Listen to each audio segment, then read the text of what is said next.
across the Superior National Forest and the Boundary Waters Canoe Area Wilderness I guess I don't have the updated number of fires. It was 17 or more last week. Some of those have gotten under control. Some are continued to be, the efforts of the fire crews up there. So let's bring in Pete Makowski, who runs the Northland FireWire Journal. Pete, good to see you. Thanks for joining us.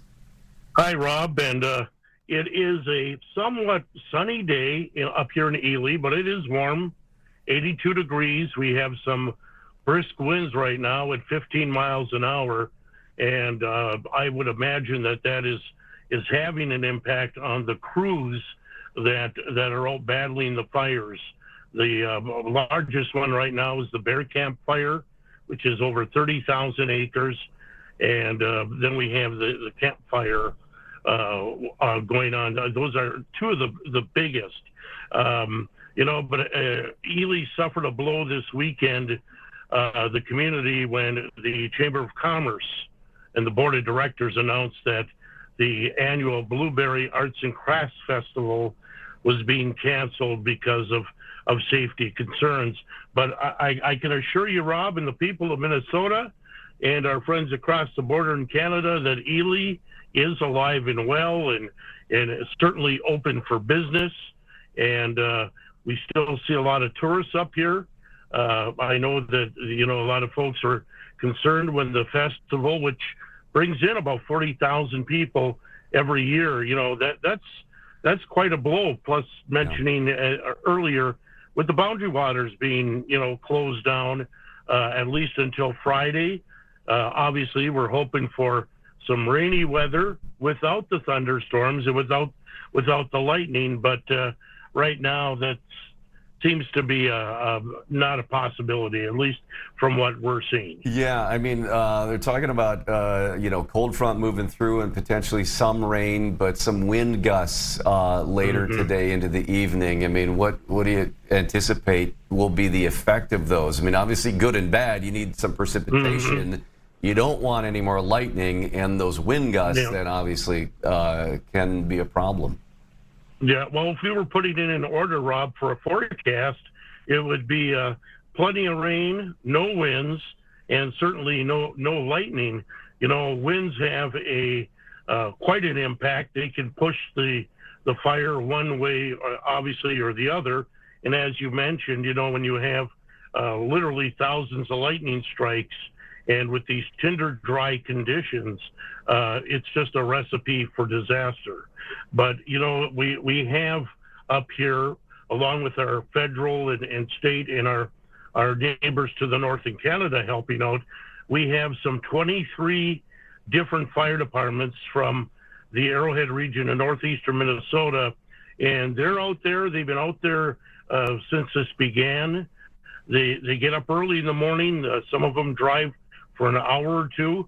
They're providing mitigation around structures and residences and businesses, and they're also creating what we call defensible space around some places, particularly businesses, but homes. And they're doing a heck of a job. And, the community up here is really rallied behind these people. I know of people contacted me and said, where can we know this fire department is up there and we want to drop off some water and goodies for them. When can we do that? And, the community up here, Ely, is rallying. They're trying to stay positive. And, they had, like I said, two blows here, but they're keeping their heads high.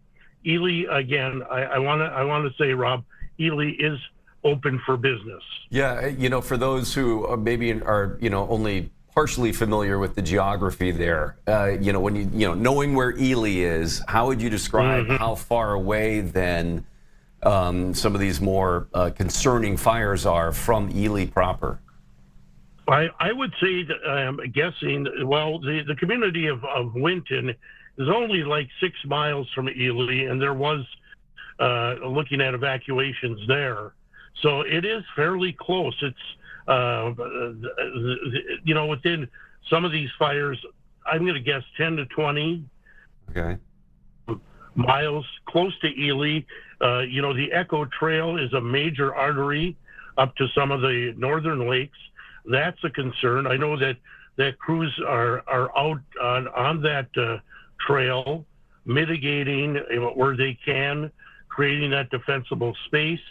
Also, talking to the residents up there, and some have left, some have stayed. You hear a lot about these sprinkler systems that are being used to protect property, and I can tell you, Rob, firsthand, I've seen these in several fires in northern Minnesota, and they are a property saver. They, compared to losing your home or your business, they definitely are worth the investment. And they, I've seen those. I've seen those in operation too, and it just helps keep say the ground around the structure, but also the rooftop of a structure wet as well, because the big problem with structures and the way that it's the embers flying through the air, landing on the top of the building, which then can spark that. So by keeping everything soaked, especially the shingles and everything, it seems to be fairly effective. Well, I've seen areas, and as our sheriff up here, Gordon Ramsay, mentioned during some of the fires we had last year, is that you can definitely see the difference that those sprinklers, those systems are making. And again, I want to couple that with our FireWise program, where they will go in. Fire departments have taken up the torch on this, no pun intended, sorry, but they have gone in and have looked at properties and say, if you had a forest fire here, we could not get down your road because it's too narrow.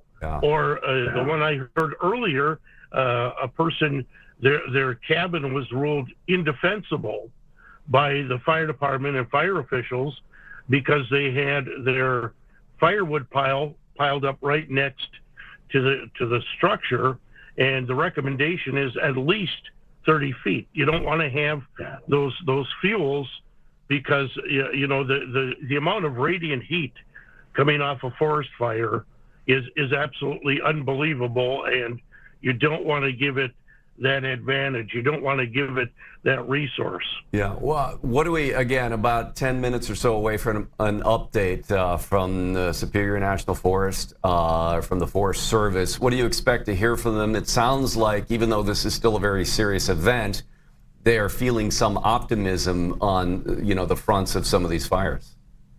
I think that because of the resources that have been brought in and the teams that have been brought in, and again, coupled with the local fire departments, state and federal, they have, if you were to go to Vermillion Community College right now, it looks like an army camp with all in other areas. In the morning here, when the fire departments are all lined up, they're pulling in resources, and when you can do that and you get good weather. Right now I'm at the Ely Airport. I was hoping, Rob, that we'd see some equipment coming in or some planes flying in for refueling, but right now stationed are 6 helicopters ready to go, ready to respond. And you don't want to like a game. You don't want to have you want to have some resources available in case things turn to the worst conditions. Yeah. I've seen there's a number of aircraft up there, and when I've been up there for those too, you'll see some on the ground at any given time because for a couple of reasons. They need to come back and refuel, and the pilots need to, and the other crews, they also need a break. I mean, they need to go get some water, they need to maybe grab lunch, they need to use a restroom, they need to get a little rest. So they'll be kind of coming in and out of the airstrip there. All right, well, how are you feeling about where things stand in this effort right now? Well, I think that they've been able to keep with Mother Nature, of course, being, I guess, the ultimate firefighter, been able to keep it out of the populated areas. I look at the Brimson complex fires that we had, and how many structures were permanently lost, and the amount of damage that was done there. I mean, hundreds of structures, and even the recent fire up on the North Shore, up in the Silver Bay, Two Harbors area, where you're losing homes.